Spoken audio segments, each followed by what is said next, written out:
جی ناظرین، یہاں بات کریں گے ڈیرہ غازی خان کے نئے تعینات ڈی پی او کو چوروں اور ڈکیتوں کی جانب سے سلامی پیش کی گئی۔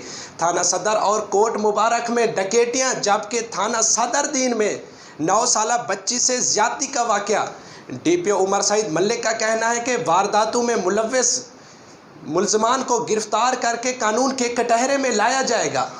ڈیرہ غازی خان میں نئے ڈی پی او کو تعینات ہوتے ہی ڈکیتوں اور چوروں نے سلامی پیش کرتے ہوئے تھانہ صدر کے علاقے بستی ملا قصبہ وڈور میں موٹر سائیکل ڈکیتی کی واردات میں مزاحمت پر منظور نامی شخص کو گولی مار کر ہلاک کر دیا۔ دوسری جانب تھانہ کوٹ مبارک پل مراد دستی کے نزدیک والی بال کھیلنے والوں سے ڈکیتی کی واردات میں اسلحہ کے زور پر موٹر سائیکل، موبائل، بٹوا اور رقم چھین لی گئی، جبکہ علاقہ تھانہ شاہ صدر دین میں 9 سالہ بچے سے بدفعلی کا واقعہ بتایا جا رہا ہے کہ شوکت والد محمد عثمان اور نامعلوم ملزم نے 9 سالہ بچے کو نشہ آور چیز پلا کر بدفعلی کی۔ ایس ایچ او تھانہ شاہ صدر دین رؤف نے بچے کو میڈیکل ہسپتال منتقل کر دیا۔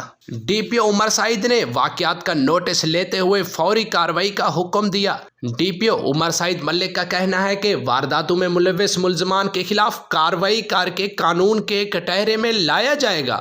ڈی پی او کا مزید کہنا ہے کہ عوام الناس کا تحفظ اور انصاف کی فراہمی ہی میرا ویژن ہے۔